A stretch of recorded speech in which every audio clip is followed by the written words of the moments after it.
So and this product, you already sell it? Yeah, we already sell through Canada. And how much do you sell that usually? For this one, the MSRP will be Yeah. $7.99. Ok, USD, 799 USD. Yeah. Ok. Donc là ici on a les déshumidificateurs, voilà, avec un petit indicateur ici qui est bleu quand c'est en fait mouillé, quand il indique que le déshumidificateur est mouillé, qu'il faut le passer au micro-ondes. Voilà, donc ça se passe 5 minutes au micro-ondes et après c'est reparti, ça repart dans votre caisse à flingue tout simplement. Voilà, donc il y a plusieurs tailles. Voilà, donc c'est des produits qui sont vraiment très simple à utiliser. Voilà, alors ceux-là avec un petit écran digital pour des mallettes de pistolet par exemple. Voilà, très intéressant. Là c'est 2-3 minutes au micro-ondes celui-ci.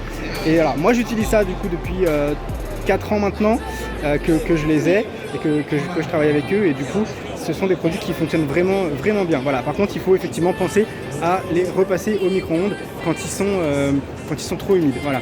Mais là vous avez ces petites versions là à mettre directement dans votre rame quand vous comptez la stocker longtemps.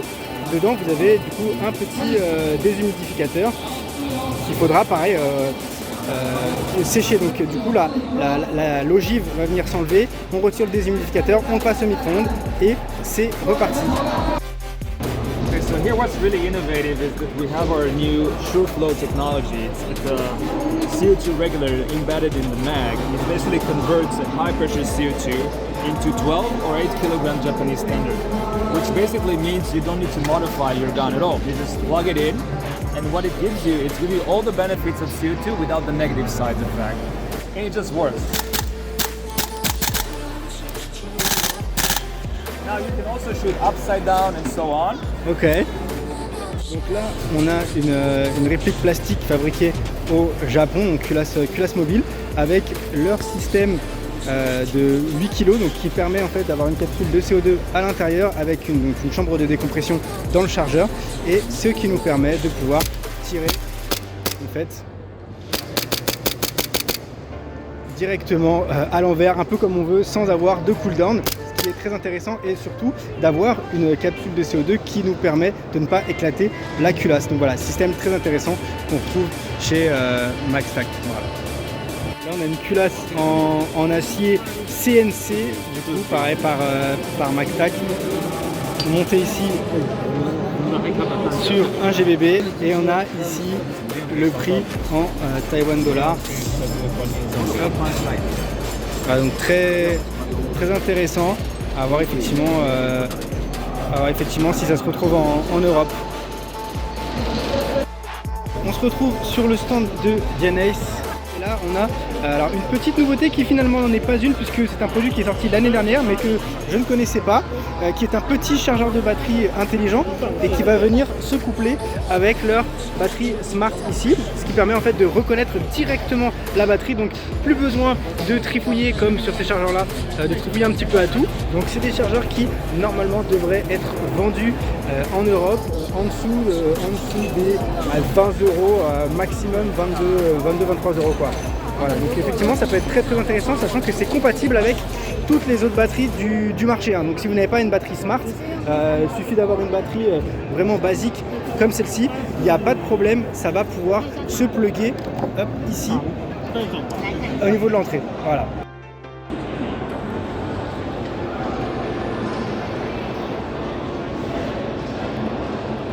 So, our company to make this. Okay, this is the steel M60. Yeah. And Full steel. NCT E4. Our company new products, pistol, Okay. Gas? gas. Okay, gas. Propack. Okay.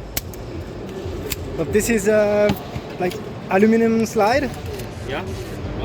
Oh, it's quite light. Okay. LCK. Oh. So you're releasing now directly with an HPA. You made the old HPA system. It's Yeah. from LCT. Yeah. It's not Wolverine. It's not another brand inside. It's full LCT inside. Yeah. Ok. Là on est sur le stand de chez LCT. On va essayer leur version HPA de la AK avec, selon eux, leur système propriétaire.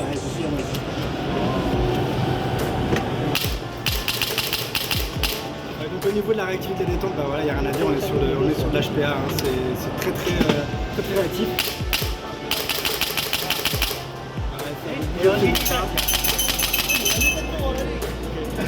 This is the tracer, right? Yeah. Can you film the tracer? Can you see it? Yeah.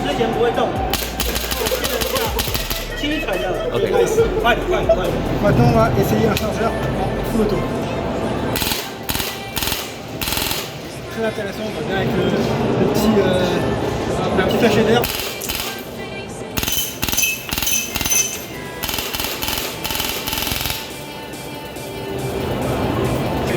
Donc là, on va essayer leur nouveau pistolet GBB qui s'appelle le PTK, PTK.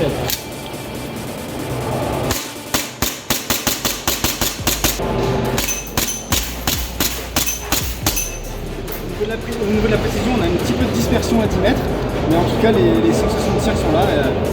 Très sympa à utiliser. This is the hop-up setting, right here. Ok, donc on a effectivement le réglage hop-up qui se trouve au niveau de la molette là, donc même plus besoin de retirer la culotte ou de la tirer en arrière. Voilà. Donc là, j'ai un prototype d'une autre réplique de chez LCT qui s'appelle le ARAK. On va essayer ça en version GBB.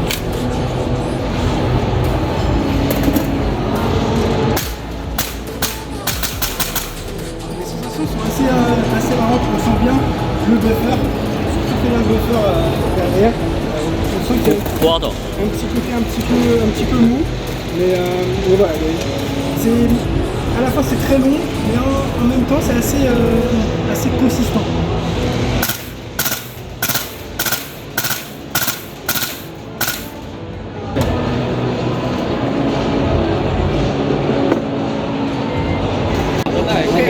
Donc là, on a une version prototype d'un AK Full Steel GBB de chez LCT.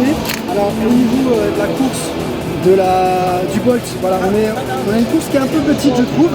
Après, bon, le réglage se fait ici, qui est plutôt assez aisé d'accessibilité. Voilà, donc au niveau du sélecteur de tir, rien à dire.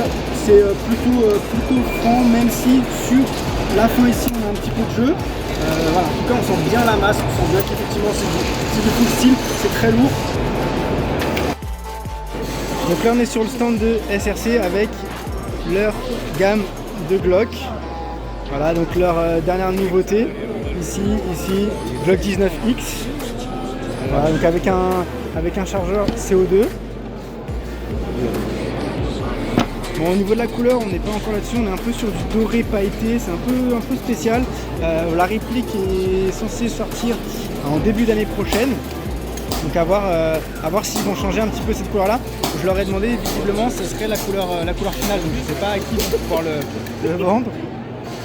Voilà, toute une gamme aussi de Ruger, très intéressant. Donc là, on a toute une gamme de pistolets Kimber. Voilà, en dessous sous licence, version GBB. Ah, très dur à retirer leur arrêteur de chargeur.